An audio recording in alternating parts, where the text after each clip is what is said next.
الذكاء الاصطناعي بقى موجود في كل حتة، كل يوم نبص نلاقي أخبار وأدوات جديدة بتظهر كل يوم وتسهل علينا حياتنا أكتر وأكتر. لكن اتفاجئت إن في بحث كامل منشور في مجلة نيتشر ريفيوز التابعة لمجلة نيتشر العالمية، واللي معمول من باحثين من جامعات أمريكية كبيرة زي ستانفورد وتكساس وغيرها، بيتكلم عن اللانجوج مودلز الكبيرة زي بارد وتشات جي بي تي وغيرها، وتطبيقاتها في مجال علم النفس ودراسة الأمراض النفسية وتحديدها وكمان طرق علاجها. وواضح إن الموضوع كبير، فعلشان ما نضيعش وقت كتير يلا بينا. الموضوع ده ما كنتش ناوي اتكلم عنه، ولكن البحث ربعه تقريبا كان بيتكلم عن الموضوع ده، فهنتكلم عنه بشكل سريع. ال LLMs دي كلمة مهمة لازم تكون عارفها، وهي اختصار ل Large Language Models او النماذج اللغوية الكبيرة بالعربي، ودي الادوات اللي بتكون مبنية ومدربة للتعامل مع الكلمات واللغات البشرية، وبتكون قادرة انها تتجاوب وتتفاعل عن طريق الكلمات والجمل. ويمكن اشهر الامثلة على كده هم بارد وتشات جي بي تي. النماذج دي بتتدرب وبتتعلم ازاي تتواصل وتتجاوب مع المستخدم باستخدام الكلمات وكيفية توقع الكلمة التالية من الحاجة اللي المستخدم عايزها. فمثلا لو كتبت ان الجو حلو النهاردة، فانا بفكر اروح ليه ووقفت لحد كده، فالنموذج بيقدر يتوقع الكلمة اللي بعد كده عن طريق السياق وطريقة الكلام وكمان المعلومات اللي انت اديتها له قبل كده، ويبدأ يجيب لك كلمة تناسب المعنى وكمان يجاوب على سؤالك. وكل ما تديله معلومات اكتر وتفاصيل اكتر عن الحاجة اللي انت عايزها، كل ما يقدر يطلع لك اجابة ادق وانسب للحالة اللي انت مديها له. طيب بيتدرب ازاي؟ هل مثلا بيروح الجيم ويشيل حديد، ولا بيروح المدرسة، ولا ازاي يعني بالظبط؟ طريقة تعلم النماذج اللغوية هي دمج ما بين طريقة اسمها ترانسفورمرز مع طريقة اسمها نيورال نتورك ماشين ليرنينج، والطريقتين دول بيستخدموا وبيكملوا بعض. الطريقة الاولى دي نوع من البرامج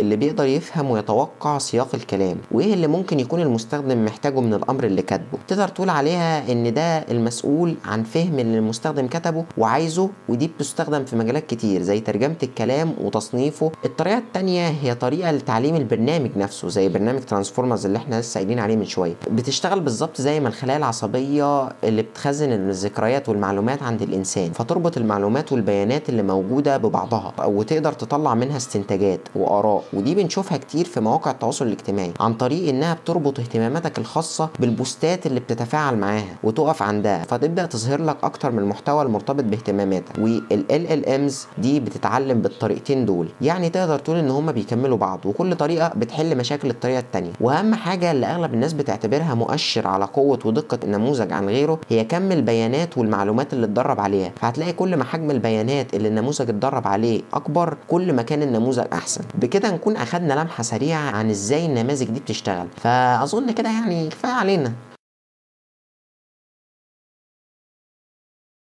لا شك ان نموذج زي ده عنده قدرات اكبر ومعلومات اكبر من اللي العقل البشري ممكن يخزنها ويستوعبها. وانا بعتبر النماذج دي عبارة عن كتاب ذكي. تخيل بدل الكتاب فيه 100 ولا 200 صفحة لازم تفتحه وتقراه وتفهمه عشان تستفيد من اللي جواه، كتاب فيه كل العلوم والمعرفة اللي البشر وصلوا لها لحد دلوقتي. والكتاب يقدر يبحث لك عن اجابة الموضوع اللي انت عايزه ويشرحه لك وكمان يربطه لك بمواضيع تانية متعلقة بيه عشان تفهم الموضوع بشكل اعمق. والبحث بيستشهد على كده بتقارير بتقول ان بعد 3 شهور بس من اطلاق تشات جي بي تي 40% من المدرسين في امريكا بداوا يستخدموه في شغلهم بطرق مختلفه. وادينا شفنا في الفصل اللي فات ان الطريقتين اللي بيتعلم بيهم النموذج اللغوي مش بس بيستخدموا في المجال بتاع النماذج ده، ولكن في مجالات متنوعه زي وسائل التواصل الاجتماعي لحد المركبات ذاتيه القياده. ومن هنا البحث بيقول لنا ان النماذج دي نقدر نستخدمها في علم النفس، زي مثلا ان احنا نخلي النموذج ده يحلل لنا الكلام اللي حد كتبه وايه هي الحاله النفسيه العامه للكاتب ده، ونقدر كمان نخلي النموذج يقول لنا طريقة التعامل مع شخص عنده حالة نفسية معينة. وخلينا اخش لك في امثلة الورقة على طول كده. في المثال الاول كنا عايزين نعرف الحالة النفسية للشخص اللي بيقدم على الجامعة وكاتب الكلام ده، ايه اللي هيحصل لو انا ما كنتش كويس كفاية عشان اتقبل في الجامعة. فتشات جي بي تي قال ان الشخص ده حاسس بمزيج ما بين الخوف والقلق والشك. وكمان مثال الورقة اديته لنا ان انا لو مسؤول في الجامعة ممكن اقول ايه للمتقدمين للجامعة عشان اشجعهم واطمنهم، ودي كانت الاجابة. وغير كده كتير، زي انك تطلب من النموذج انه يعمل لك سياق محادثة ما بين شخص عايز يطمن صاحبه اللي مقدم للجامعة وبين صاحبه نفسه، وكل ده بيعزز امكانية استخدام النماذج دي في التحليلات النفسية والعلاج النفسي. ولكن البحث برضه بيقول ان النماذج دي لسه ما اتطورتش كفاية عشان تقدر تعمل الكلام ده كله، وان ممكن النموذج يقدم حلول لا تتناسب مع جميع الناس. ولكن ممكن لو التطور السريع الحالي للذكاء الاصطناعي استمر، فممكن في المستقبل النماذج دي تكون فعالة اكتر واكتر. وفي البحث هتلاقي جدول كامل في استخدامات النماذج اللغوية في كذا مرحلة من مراحل العلاج النفسي، من اول مرحلة القياس والتشخيص والتحليل للمرض لحد تقديم علاجات ونصايح تساعد في العلاج.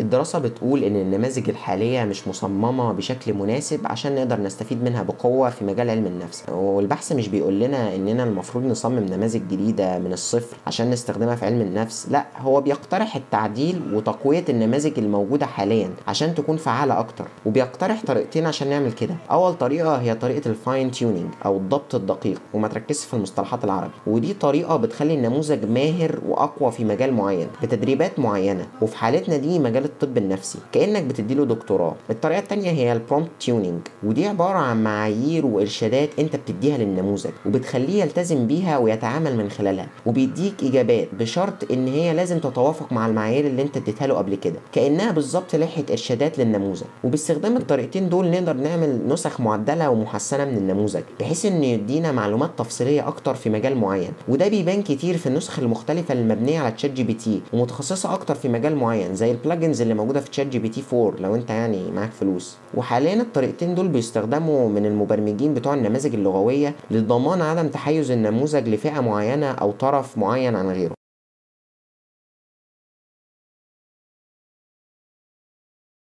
في الآخر الورقة بتقول إن لازم الجهات البحثية والحكومية تطور نماذجها الخاصة اللي مبنية على المعلومات اللي عندها، وتكون النماذج دي متخصصة في المجال الخاص بالجهة، وبتقترح كمان توفير النماذج اللغوية المدفوعة دي بشكل أكبر للباحثين علشان تسهل عليهم عملية البحث. بكده أكون خلصت معاك أصعب فيديو عملته على القناة لحد دلوقتي. لو حابب تبص على البحث هتلاقي اللينك في الديسكريبشن تحت الفيديو، ولو أنت وصلت لحد هنا فأحب أشكرك على صبرك وحسن استماعك. إن شاء الله دي هتكون سلسلة جديدة بنتناقش فيها سوا في بعض الأبحاث الموجودة في المجلات العلمية الأعلى على مستوى العالم، سواء كنت باحث فتقدر تعتبر الفيديو ده ملخص للبحث، أو كنت شخص عادي فتقدر تتعرف على المستجدات العلم الحديث من خلال الفيديوهات اللي احنا بنعملها. أو لو عجبك الفيديو ما تنساش اللايك والاشتراك. أشوفكم على خير في فيديو جديد، والسلام عليكم.